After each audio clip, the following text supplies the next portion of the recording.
selalu mengawal demi tegaknya keadilan.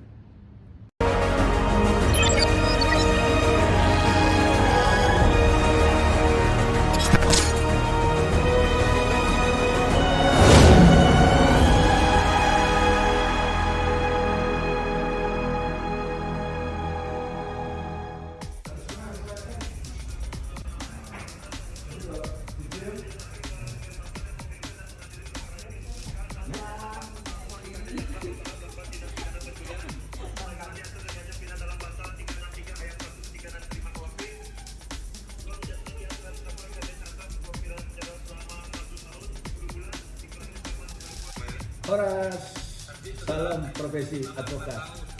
Yang hari ini kita menjalankan aktivitas profesi hukum kita sebagai seorang advokat dari PDH Panglima Hukum.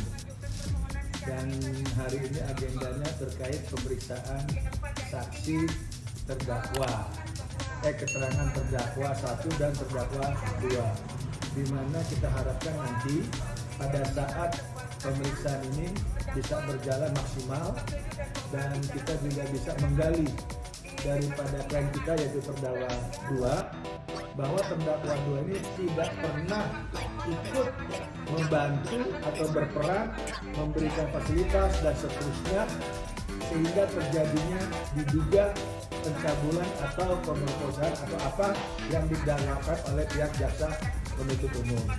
Nah, di sini urgentnya, di sini pentingnya pada saat agenda ini. Kami berharap apa yang nanti kami temuin, apa yang kami tanya dan itu menjadi fakta persidangan.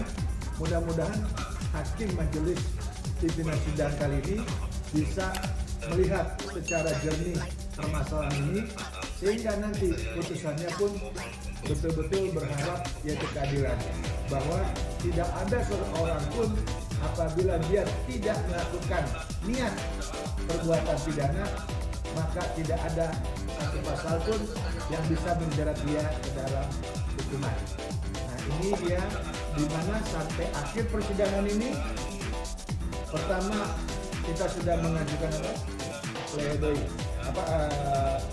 nota pledoi waktu pertama, kedua juga kita sudah memohon untuk penangguhan penahanan, dan yang ketiga kemarin juga kita sudah menghadirkan saksi yang meringankan dari pihak terdakwa 2 dan juga alat bukti di persidangan di mana juga alat bukti itu sudah kita lampirkan dan sudah kita perlihatkan yaitu adanya perdamaian.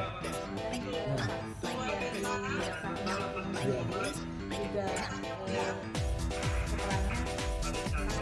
ya.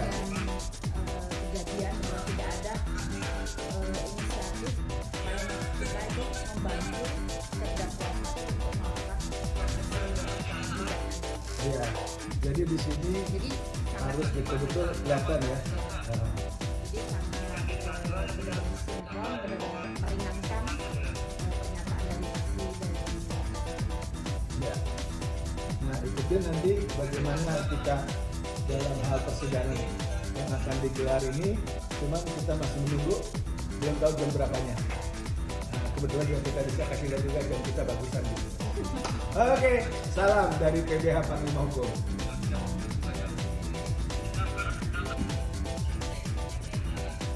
Nah, ini kalau perlu masyarakat tahu kebanggaan dari seorang advokat adalah ini yang namanya toga.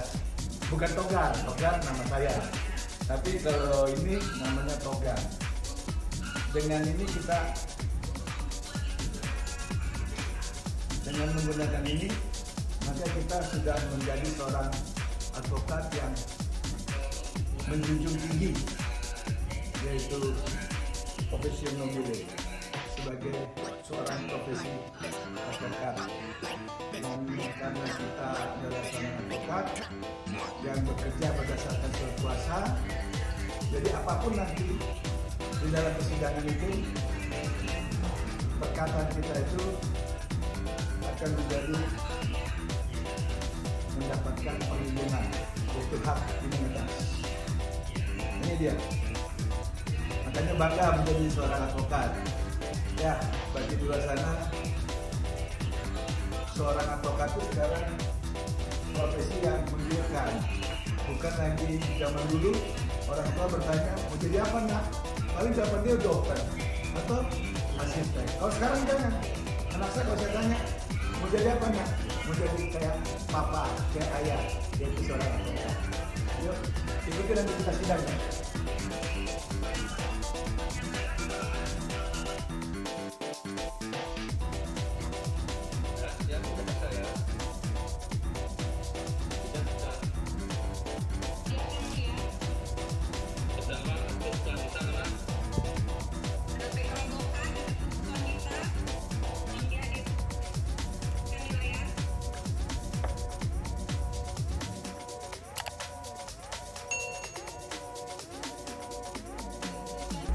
Nah, hari ini kita sudah selesai ya pemeriksaan daripada terdakwa. Memang agendanya dari pihak jaksa penuntut umum adalah menghadirkan terdakwa 1 dan terdakwa 2. Jadi di sini banyak sekali ketidaksesuaian, ketidaksinkronan antara fakta yang ada di persidangan dengan BAP yang memang telah dibuat.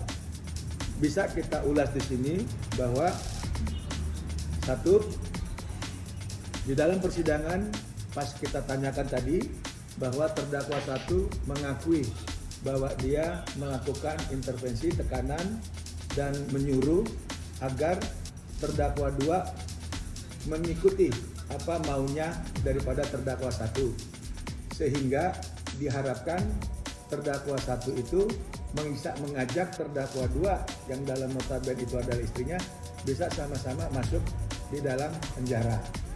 Nah, padahal terdakwa 2 dalam hal ini tidak tahu, tidak menyetujui, bahkan marah karena tahu perlakuan buruk daripada terdakwa 1. Itu satu. Yang kedua, mereka ini adalah berumah tangga tidak resmi. Artinya bukan sah secara hukum, artinya pasangan suami istri yang sah. Nah, yang ketiga, bahwa terkait daripada persetubuhan yang terjadi, ini tidak ada dari pihak lain kita, dari pihak terdakwa 2, yaitu untuk menyediakan tempat ataupun memberikan kesempatan dan peluang terjadinya seperti itu. Bahkan terdakwa 2 ini tadi dalam persidangan juga merasa jadi korban dirinya. Apa korbannya itu? Korbannya itu adalah ponakan dia sendiri. Kok tega-teganya di rumah yang memang bukan milik keluarganya si terdakwa 2, itu adalah milik terdakwa 1, kok tega melakukan itu perbuatan senonoh kepada ponakannya atau kepada si korban ini. Nah, lantas yang keempat ini poin paling penting, bahwa di dalam BAP pertama di pihak kepolisian, ternyata klien kami yaitu terdakwa 2 tidak didampingi oleh penasihat hukum, sehingga di dalam berita acara yang dilakukan pada saat itu kemungkinan besar tidak tahunya dia di dalam cakap akan hukum, sehingga pada saat sekarang ini jadi terang benderang. Padahal di undang-undang disyaratkan bahwa ancaman di atas 5 tahun itu wajib, ini kata-kata wajib, itu didampingi oleh pengacara. Sehingga apabila tidak didampingi oleh pengacara, kami berharap dan kami berduga bahwa dari penyidikan bahkan sampai penuntutan, ini kami duga ada satu perbuatan melawan hukum. Jadi kalau ada satu perbuatan melawan hukum, itu bisa batal demi hukum. Mudah-mudahan nanti pada saat minggu depan penuntutan ya dari pihak kejaksaan, kami juga akan melakukan pledoi. Nah, di situ kami akan bikin nota yang memang membeberkan kejadian-kejadian yang ada sehingga meringankan daripada posisi klien kami yaitu terdakwa 2. Di mana juga kita berharapkan nanti setelah ini semua berlangsung, hati nurani daripada majelis hakim itu bisa mempertimbangkan daripada semua peristiwa dan fakta-fakta hukum yang ada, bahwa terdakwa 2 itu tidak ada niat memegang, katanya kan di dalam BAP ini dibilang si terdakwa 2 klien kami ini megang kepala, megang paha, lalu juga apalagi suruh 2 kali, enak nggak tuh 3 atau 5 kali. Nah, ternyata itu tidak dilakukan dan tidak pernah diperkatakan seperti itu. Jadi inilah kadang-kadang masalah kalau tidak didampingi oleh kuasa hukum. Dalam dalam BAP juga tidak diterangkan bahwa ternyata ada bentuk suatu perdamaian ya. Jadi tadi terungkap bahwa sudah ada damai antara korban dengan terdakwa 2, di mana terdakwa 2 itu sebenarnya menyesal bukan berarti dia melakukan perbuatan tersebut, tapi menyesal tidak mencegah sebagai tante gitu loh. Bukan, tadi dibilang juga di dalam persidangan kan kita tanya kenapa saudara tidak melaporkan ke polisi, karena dia meyakini agamanya sebagai agama Hindu ada upacara, dia lebih mendulukan daripada keyakinannya sebagai orang beragama Hindu yang taat. Itu dia lakukan seperti itu dulu. Nah, dan dia juga sudah konsultasi kepada abangnya, yang kedua abangnya itu adalah notabene orang tua si korban ini, dan itu juga pihak kepolisian, dan maka dibilang ya nanti dilaporkan. Itu sih yang kita lihat dari persidangan ini. Mudah-mudahan ini semua menjadi fakta dan itu bisa menjadi bahan pertimbangan daripada hakim untuk mengadili permasalahan klien kami terdakwa 2.